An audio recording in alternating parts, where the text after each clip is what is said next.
Hi, everyone. Thanks for joining us today on another episode of Overfilled, the podcast. It's a moment during the week where I get to connect with some of my best friends and colleagues, Dr. Jason Jedlicka and Dr. Jamie Kuzner, and myself, Dr. Brooke Messer. We get to chat about what overfills us. So it's a gratitude podcast. And so we get to talk about what fills us up and fills our cup during the week.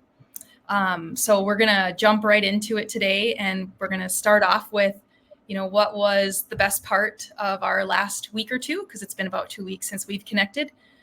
So Jason, why don't you go ahead and tell us about what's overfilled you in the last couple weeks? Well, let's see. I was thinking about this because there's always so many, of course. I had a great day Sunday. Got to go up to Indianapolis and hang out with my kid who moved up there a few weeks ago, played some pickleball, met some people at the pickleball courts and stuff. So that was fun. But I had a patient who I saw like a month ago, and he came in initially for an urgent care visit, keratoconus, scleral lens wear, hot red eye, blah, blah, blah. Turns out, he's wearing a very small diameter, like 13 and a half, 14 millimeter scleral, barely gets past his limbus, like just the lens is basically riding hard on his limbus. And he is very bad at getting him in and out. So he sleeps in them all the time. And his cornea is just completely vascularized. He's got lipid deposits from all the vascularization. So took him, put him on a steroid, told him you got to take out your lenses every night, so on and so forth. Got to refit him last week in some new lenses. And he's a grad student. He's poor. He's like, my only job is I lead the music for a church on Sundays, and they only pay me like $20 a week. So anyway, I got him a pair of lenses comped, and said, the only stipulation is I'll give you these lenses, but you got to take them out every night. He's like, all right, doc, I promise I'll take them out every night. So anyway, he's doing a lot better. And again, just one of those cool circumstances where we get to help somebody who's having a tough time in life, but a tough time with their eyes too, and get to kind of change everything for the better for them. So that's my overfilled moment. Mm-hmm. It's so nice to have that partnership in the labs where they're able to do that for us when we need it. Mm-hmm. I try and keep it to like the patients that really need it, maybe 1 or 2 a year, and they always do it, because we don't abuse it, but it's so great for them to kind of recognize the ability for lenses to change these people's lives and get them back on track. Because a lot of the times it's the ability to drive, ability to go to school and better themselves to the point where eventually they will be able to afford their lenses. So I love that. And I love that the lab partnered with you to get him those lenses too. Yeah. So thank you, whoever that lab was. And also, what is up with pickleball lately? Because that is like the craze. Like my gym has like so many pickleball courts. Like I want to join. How long have you been pickleballing, Jason? Oh gosh, I don't know. Since it's like 3-4 years. Oh, so you're like ahead of I got my pickleball racket and balls in the truck all the time. I travel with them. Wow. So I'm ready for a game, and I have 4 paddles. So anytime we're around, we can break out a game. Love it. Well, playing academy. My dad, right? Since my dad started playing pickleball, he's since torn both meniscus. Oh yeah. It's easier than tennis though. Still, it's less running. Yeah, it's a good sport. So I'll go next, and then Jamie's going to lead us into some of our case discussions. My overfilled for the last week was we went back to my parents' lake place on Lake Sakakawea, and Hunter caught his first fish. And so if you don't mind, I'd like to share that video. I think I can do it from my side of things, right? Or I can. Maybe you can share it. Yeah, go ahead and share it, Jason. It's just reel like this. Yep. Nice. Oh, I love that fishing rod. Lift the rod up. There we go. Look at how big it is. What'd you get, bud? I don't know. Yeah. I caught a very big fish. Yes, you did. That's a big one. Put it down. Mine's so big. You know what it's called? No. It's called a white bass. A white bass? Yep. Yeah. That's the biggest one ever. Mm-hmm. For you. Yeah. So I caught a white bass. White bass. Oh. Anyway, so there's just like his pure joy, you know, coming off of that. Just so fun. And of course, he had to tell everybody about his bash. So, Well, Oh my that gosh. fish is as big as his rod. I know. yeah, it was. He's been practicing casting, so now he actually like casts pretty darn good. If there's a little weight on the pole, and Mhm. yeah, just so fun. And he was so proud. Of course, he was on the boat with my dad and Brian for like 3.5 hours. So he Yeah. just really loved it. Really took to it. Well, And he looks had like it was a sunscreen on and a beautiful day. hat, even though he's not wearing it right now. Right. Oh my gosh. And that was his Yeah. first fish ever? He's caught like little things off the dock, Oh, you know, like little yeah. guys. Yeah. But that's his first like It's the first legit big one. fish. Out in the Yep. boat on the lake, big fish Yep. thing. Yeah. Feeling like a Awesome. man. So Awesome. That's very impressive. That's a good one. I was gonna say, I feel like I've only caught like little perch and things when I was his age. Yeah. So, oh, Exactly. so loved it. I love seeing the little kiddos when they get so Those excited about first, things too. they're so so great. But anyway, so that was fun. Clinic wise, I've had a couple really good ortho-K cases lately. Just good to see the commitment with the parents and the child, and the changes we're making.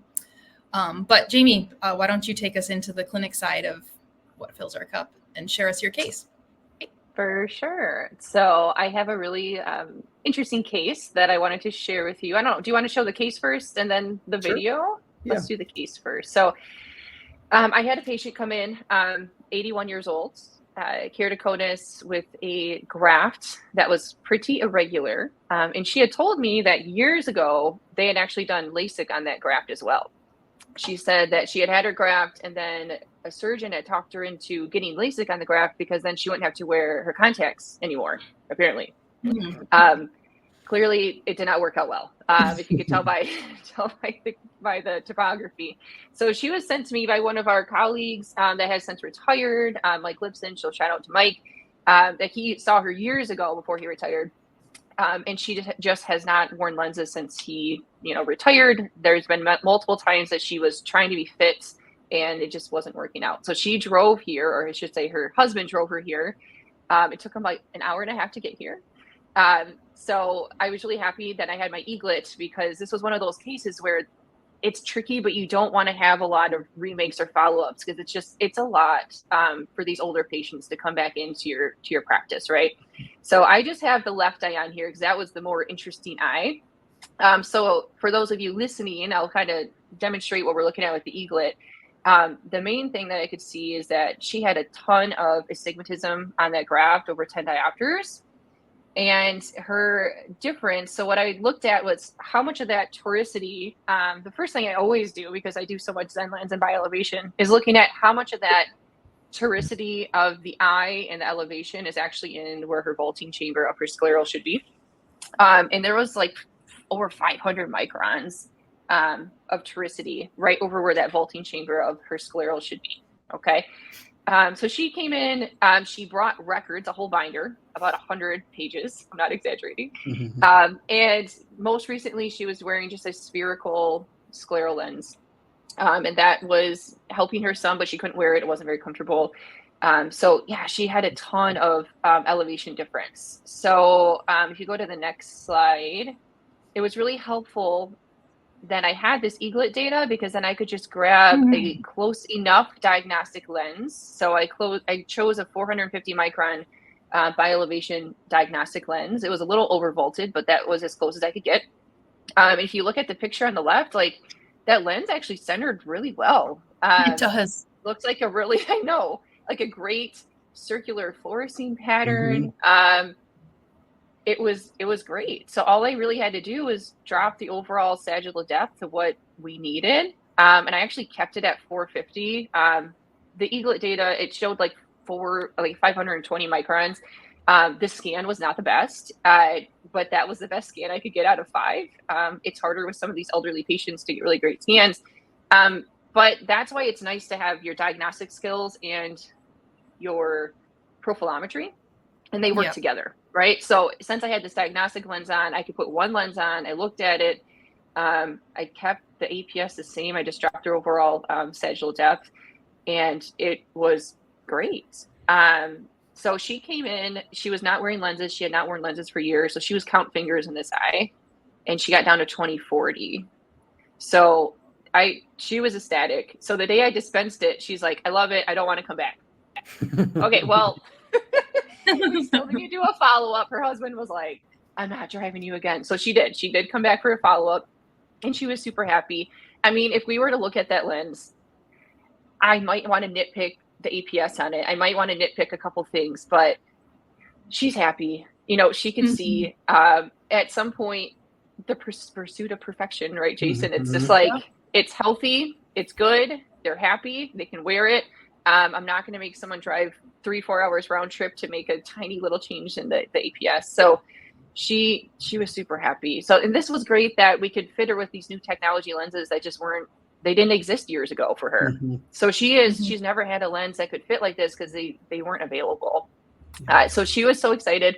I have a video of her too, but she actually kissed me.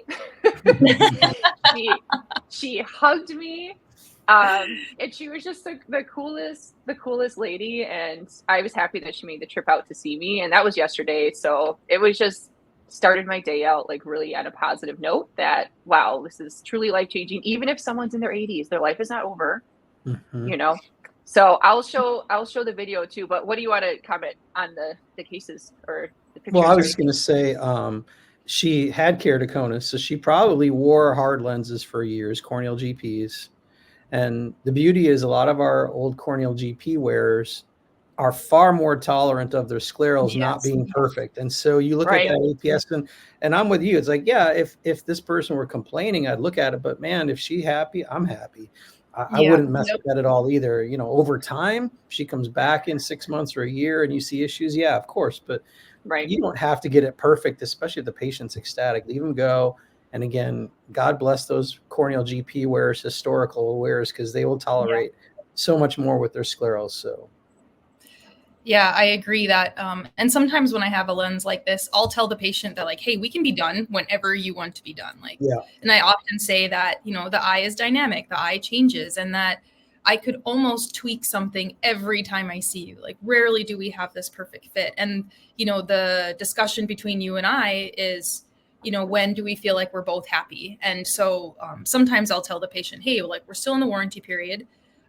This lens is safe for you to wear long term. I'm really happy with where you're at. Like, how are you doing? And if sometimes the patient will say like, oh, sometimes I still feel this. And I'm like, okay, let's make a change.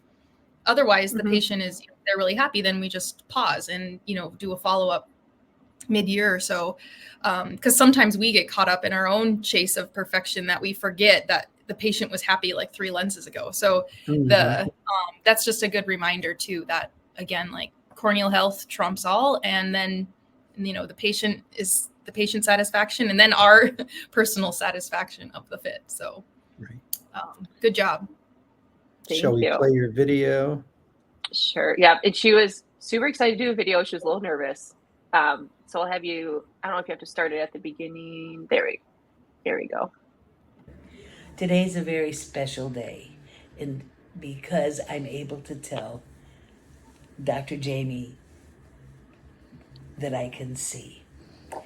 And it was about 2 weeks ago that I got my new lenses and I put them in, and I was testing them because for the first time I could read in a number of years. And drive, and I wasn't fearful of driving. But these lenses have changed my life. They've given me back my life, and I owe it all to Dr. Jamie for making these special lenses for me, because I know that there's very few people that can do this. I had several people try to make these lenses, and they just weren't right. So this was a very important day when I was able to put these lenses in and see. Like I said, it's given me back my life, and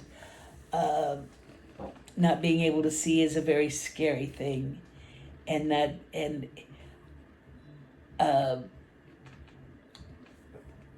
do a lot of painting and a lot of scrapbooking, and did journalism, and I wrote for the newspapers for like 40 years. So I could write for the newspapers, but I couldn't read what I wrote when it appeared in the paper. This is just an important day to be able to have these lenses and to be able to see. I just can only thank her so much, and thank the doctor that referred me to her. And it's a very special day. I just thought it was so interesting too that she was a journalist for 40 years and she probably lived her whole life back then. Everything's in print and she probably was never able to read any of it. It's not like it's on the computer and you can blow it up. Mhm. And she's like the cutest. She went out and picked out the chunkiest, coolest, bougiest Tom Ford glasses and made them into reading glasses right after this too. Because she's like, Nice. I'm gonna look so cool because I love reading. They were like the boldest, biggest frame I had, and I just love it. Her personality is just incredible. And like, imagine like getting to 2040 and you're like, wow, this is like the best, Mhm. right? Like this is life changing. I'm so happy. So Yeah. that was a really cool patient. Like everybody in my whole office loved her. And afterwards, my tech was like, you know, if we could all just have the mindset of her sometimes, where we're just grateful for what we have and the little things. So it was kind of a nice little reminder for us all. So thanks for letting me share her with you. Absolutely. That's what we're Bringing the about. feelings there. So, yeah, that was a great case. So next, we're going to share one of the cases that was submitted to us by a former student, correct, of yours, Jason? Actually, he is a former know student. him. Yes. Yeah, you mentioned that he's a former student at IU. Dr. Alex Tharman sent in a case to our Overfilled the podcast at gmail.com, asking some questions, making some comments. So he has a video and some images. So Jason, do you want to take it away and show us his case? So I'm just going to play his recording. And again, thank you, Alex, and everybody else. Please send us your cases. This is your preemptive call to action. Send us your cases, okay? So we'll let Alex talk, and then I'll show you the picture he sends. Hey, Doctors Jedlicka, Kuzner, Messer, longtime listener, first-time caller. Really been enjoying the content, so thank you and keep it up. In your guys' last discussion regarding the pursuit of perfection, it brought to mind a patient experience case that I had last handled about a year ago, but I first inherited them a couple years back. They were an established scleral lens wearer for ectasia. When I first met them, they were pretty happy with their current pair of lenses, asymptomatic as far as fogging issues, vision issues, anything like that. When evaluating their lens, at least in one eye, off the top of my head from remembering, they had pretty minimal central clearance of that lens. Again, no issues from their end of things, so we made a couple revisions to that lens, both for prescription modification, but also to try to improve the central clearance of that lens, more for an ideal fit from my perspective. And after a couple iterations of changing, peripheral haptics, going to toric peripheries, even using the bi-elevation design of the Zen lens that they were in, and things like that, and of course increasing the sag of that lens, we just weren't really seeing any improvements or changes or increases in that central clearance. So my leading theory was that it was a pretty forgiving sclera / conge that the lens was landing on, and so regardless of what kind of changes I was making to try to increase that central clearance, it just kept settling back down to the minimal amount. But I was just curious if you guys have experienced anything like that, trying to make some of those modifications without much improvement of outcome as far as the clearance is concerned. In that case, we ended up, stopping the revision process and following the if it ain't broke, don't fix it, but not for lack of trying, doing pretty well in their lens, and they were still happy last I knew. So, but I was just curious if you guys had any other input as far as how you might have handled a situation like that.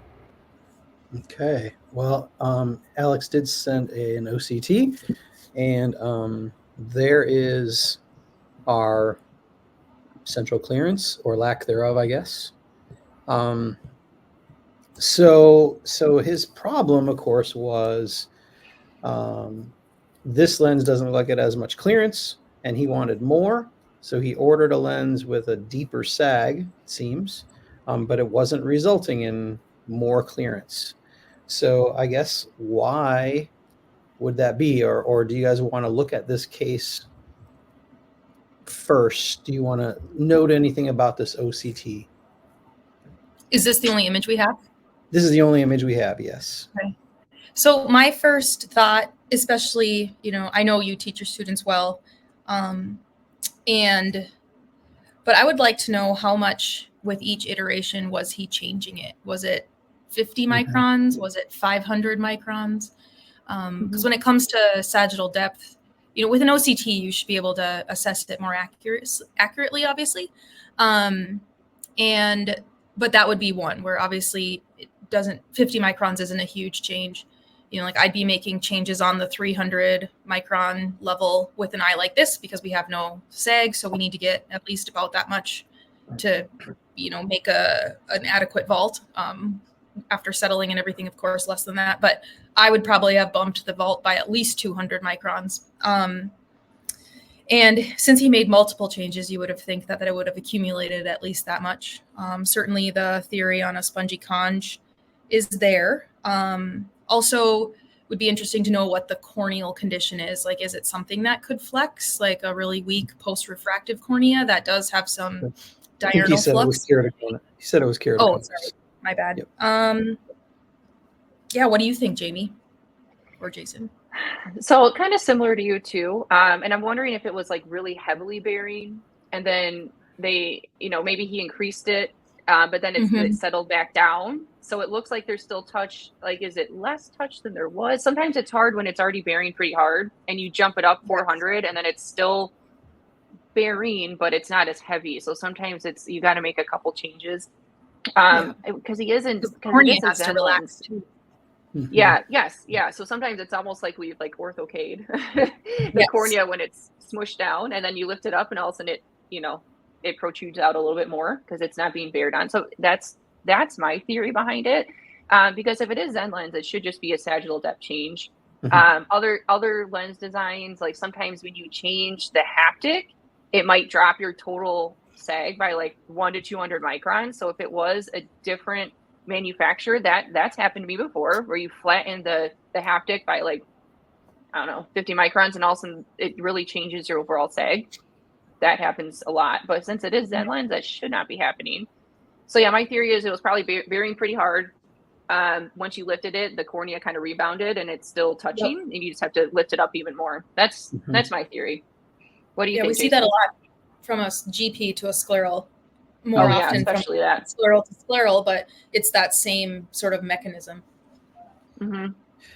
So I'm going to analyze this photo. First thing I notice is that we have a minus tear layer. So we have a flat fitting relationship to our cornea, because you can see increasing clearance as you move peripherally versus the center. So the base curve of the scleral is flatter than the corneal curvature, which is no surprise. But then if you look at the lens itself, it's actually thicker in the center. So you have this is a plus powered lens. And it's a little weird for a cone. So first thing I'm thinking of is I need a steeper base curve on this lens to give me a more uniform fitting relationship. And that would also thin the lens in the center because it'd be less plus. So the first thing I think of is I'm going to steepen this base curve by like 2 or 3 diopters at least. The second thing is I agree. I think that this lens may have been bearing. It may be touching the central cornea, and therefore it may even be lifting off the periphery. And so, if you're lifting off in the periphery, you might look at this and say, well, I want 150 more microns more sag in order with 150. But if you were lifting off in the periphery, it might take you 100 to 150 just to get the edge down against the conj before you even start to make any progress of clearing the center. So again, personally, if I felt like if I got a surprise, like I ordered it with 150 more and I didn't get it, I'd probably go grab a diagnostic lens that I knew what it was and just throw it on there and see what happens. Because then I start to question, maybe the patient was wearing the wrong lens when they came in. Maybe this wasn't the last lens. Maybe it was a previous lens. And so you're adjusting your order off the wrong lens too. So you might have thought this lens had, 4,800 sag when really it was 5,000, and you just reordered it with 5,000 thinking you were going to gain 200, but you didn't. I mean, my list was it's the wrong lens. A, B, it was that maybe even as you increase the sag, if you decrease or flatten your peripheral system, then you're going to not gain all of that necessarily. The conj, yeah. Again, this lens relationship, if you were pressing the cornea and you were getting any kind of edge lift, okay, so again, if I'm touching the central cornea and I lift off even just in like 1 clock hour, that's going to have that's gonna then I won't have a semi-sealed chamber, which means I won't get any suction, which means I won't lose vault. Now, once I increase the depth of my lens and I bring that lens into position, and all of a sudden I start to create a semi-sealed environment, which is my goal, right? Now I get more suction, and now my lens is pulled up more into the back. So, I mean, there's a lot of reasons why, but I'm with you. Like, if you really want to impact this, I mean, this has no clearance at all. So I don't know how much Alex changed it, but I would have probably ordered at least 300 or 400 more because you want to get reversal, right? Like you said, you don't want to make small changes and then have it not be enough. It's like go for broke, order with a, and if you're like, oh geez, now I have 400 microns of clearance, that's too much. Well, the magic point is somewhere in there, right? So, yeah, I think back in the day when I was less good at this, I would see a lens that was bearing and I'd throw on one that was 200 deeper. And I'd be like, oh, this still doesn't really have any clearance. And it's because the edges were pulling up and it was teetering on the central cornea. And so, yeah, I think, Alex, for a lot of reasons, and again, you go back to it, if this patient's not unhappy, could you leave it alone? Sure. Especially if the cornea didn't stain.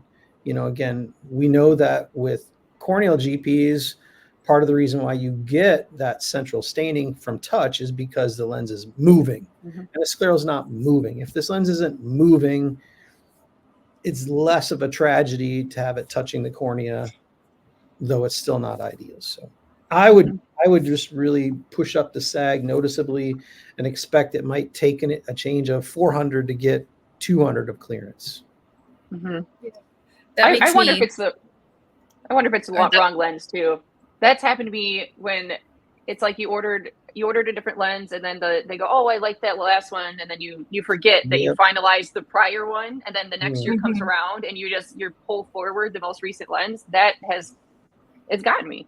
So and that's why you got to look at the engraving on these things. Yep. You never assume the patient's wearing the correct lens. You always even on your diagnostics too. Like it's very easy to swap your diagnostics. So if your first lens really stinks, like you said, Jason, I always go back to my diagnostic set and put on the lens I thought I ordered. And half the time you go to that and it's like, oh shoot, 3 and 4 were swapped or whatever it is. And so going back to the diagnostic set is a good one. And your comment on going for broke made me think of a time where you and I were working at a surgeon's office, Dr. Awad, back in Minneapolis, and I was using the Jupiter set. So this was like pre-Zen lens. And I put on basically the steepest lens I had for this really proud graft. And I thought it was like massively touching. So I ordered it with 1,000 microns more clearance. And then you actually dispensed it and you came back and you're like, that lens had 700 microns of clearance. Like, what were you doing exactly? Well, we bracketed it at least, right? I went for broke. We knew the magic was somewhere in there. Yep. So, but it's definitely easier. I mean, it's definitely easier to adjust sag coming down than it is going up. No question Yep. about it. So when in doubt, I think, over vaulting a little isn't terrible. You can always let it settle and pull it back down. In this case, Alex, perfect example of when you are touching, you don't always get a 1-to-1 increase as you go up for a variety of Yep. reasons. And so again, you could always throw on a diagnostic lens that's like 500 or 600 more and then work your way down. But again, I love this picture too because of the tear layer. And we teach in class, we really focus on fitting relationship. And sometimes with sclerals, we forget that there's a fitting relationship. We just think about the vault, but there is a base curve to cornea fitting relationship. And it's really clear in this picture that this is a flat fitting relationship, creating a minus powered tear layer, and that our lens then is a plus powered lens to compensate. And we don't need that. We could easily increase this base curve 3 diopters and get our clearance that way. And then without over vaulting then the periphery. Okay. So again, if I were going to refit this person, I'd order it with like 400 more clearance, but I would also steepen the base curve by 3 or 4 diopters so that I gain the bulk of my increased sag just in the center. I don't want any more clearance in the periphery. And then that's going to allow me to peel my prescription down by 3 or 4 diopters, making the lens thinner. So for a million reasons, I would not just reorder this one with more clearance. I would reorder it with more clearance and a steeper base curve. Yeah. And with a spongy conj, you usually see, sort of some overlap on the lens too. Like you can kind of see. So if you were steepening your edges because it was up, maybe having some bearing on the cornea, that would be my hint too, that, the conj, we need to get those feet of the lens down onto the conj to really assess when that bearing starts to lift.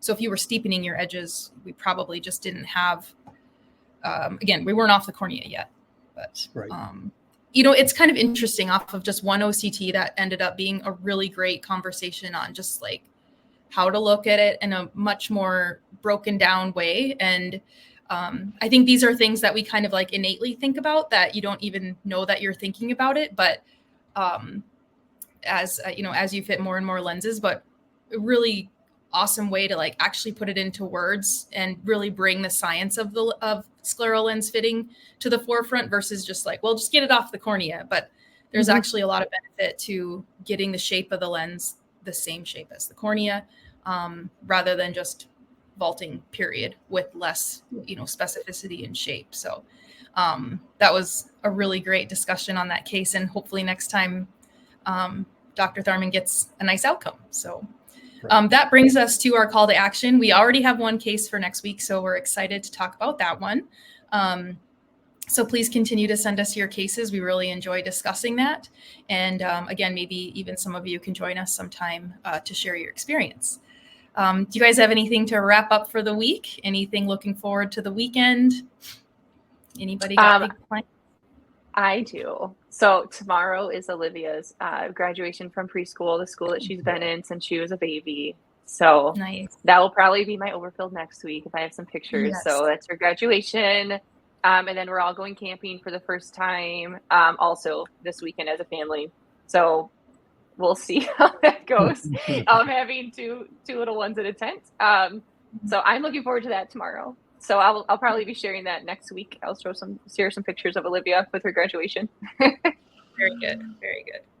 Got anything planned the weekend, Jason? Heading to the AOCLE meeting, the Association of Contact Lens Educators, which is up at Michigan College of Optometry, Jamie. So I'll be leaving tomorrow to drive up there and spend a couple days with all the other contact lens faculty from the schools of optometry. And so maybe I'll have to plug Overfilled the podcast to the other educators. Awesome. Very good.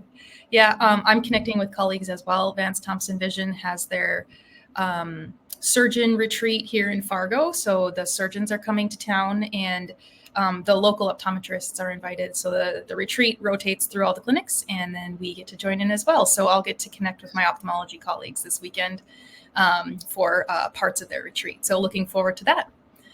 So that wraps us up. If you need to connect with us, Overfilled the podcast at gmail.com.